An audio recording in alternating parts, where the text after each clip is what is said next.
Violet Kitty 411 asked, "What do you believe about God, and who is He to you?" Well, I do believe in God, Violet Kitty. I do believe there is a higher power.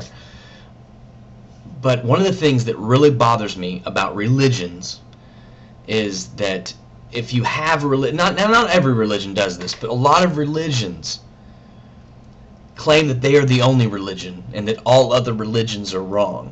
And in my opinion, I don't believe that. I don't think that we can say what is right and what is wrong. I think the Bible can be interpreted in many ways. It may be a great story, or it may be actual works of truth.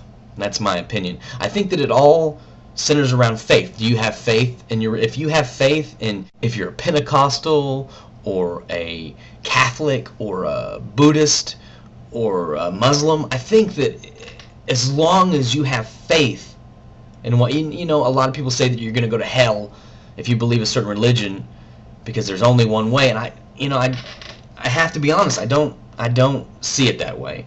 And I may be wrong in that assumption, but I don't believe that's how it works. I believe that it's something that only you can decide for yourself, and whatever you feel is right, I think that, you know, that's the way you should go. I believe that everything happens for a reason. I believe that there are no coincidences. I believe that every path leads you to another path for a distinct reason. And that's what I believe about faith and about God.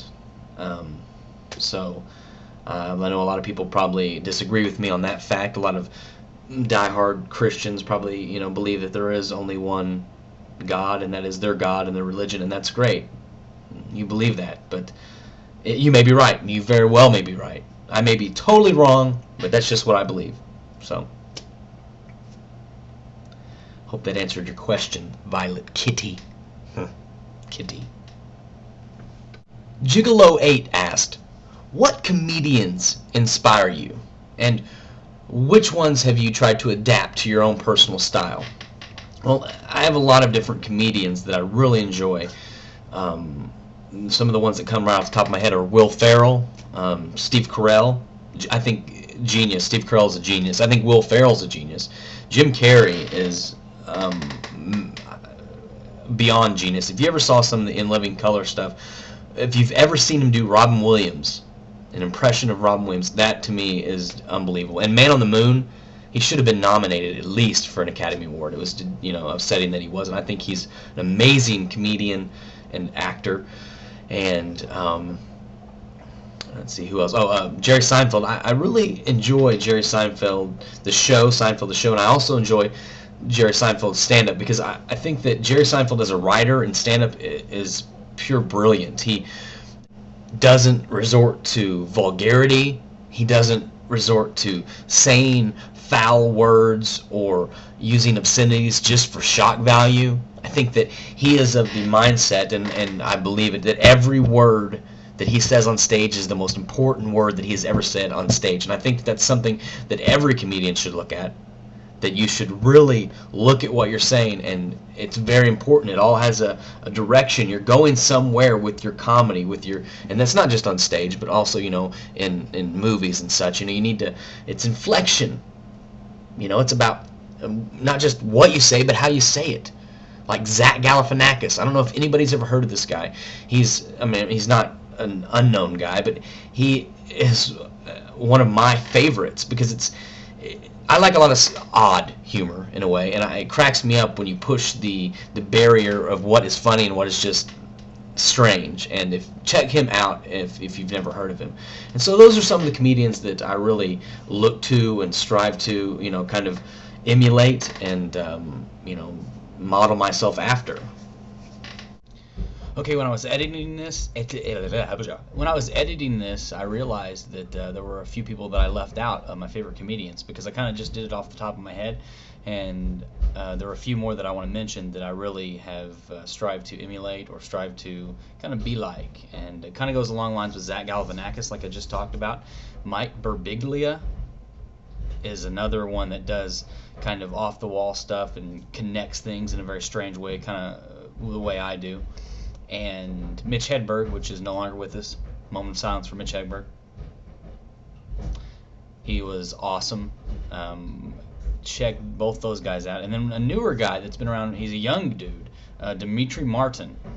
And these guys are comedians that I would want to be like, in a sense that that's how I want to present myself. I want you to laugh, but I also want you to think, and I also want you to be like, that was different. That was really, really different.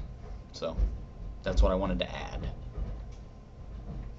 Weird, I know. Back to the gray shirt now. Enjoy! Oh, but before I end this video, for Chapter 3, I just wanted to say that that sound in the background is not my kids in the dryer. No, it's my shoes. I had to clean my shoes.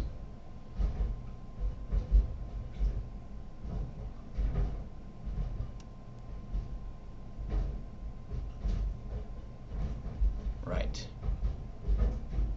You know what? I'll end this with one of my jokes, since this end was about comedy. I'll end this with one of the jokes that you've never seen. See if you like it. By the way, I'm reworking a lot of my jokes to fit my style, and before I move to New York, I want to have everything, cohesive as a unit, and rah! So, cut me some slack. I'm still working on this one, and it's golden. I haven't done it in a while, but I really like it. So, when people are pregnant and having kids, they often, look to the list of baby names to see the most popular names. Try to get a name that they like. And my son's name is Jackson. I thought that was original and unique until we found out that there were 20 other Jacksons in the doctor's office at the same time that we were there, around the same age. So I started thinking, what about when Jesus was born? So, other people must have heard about Jesus the Messiah, the Son of God. They'd be like, that is a great name. Let's name our kid that. Let's name our kid that. And then, 20 years later, it seemed like a good idea at the start, but then 20 years later, this Jesus is trying to go about his business. People running up to him, oh, Jesus, this lady over there said you were Jesus. Please help me. My son, he's dying. He's by the river. Lady, I'm sorry. I'm not the Jesus. I'm just Jesus. I'm sorry. No, you don't understand. My son, he's drowning. You have to help him. Lady, I'm not Jesus Christ. I'm just Jesus Smith. I'm sorry, lady. No, you were supposed to help him. No, Jesus! And then you just run off, but the pressure would just keep mounting on Jesus, over and over. Jesus Smith, just the pressure, until one day, he just couldn't take it anymore, and he'd be like, that's it! I'm not going to be Jesus anymore. From this day forward, my name is Muhammad!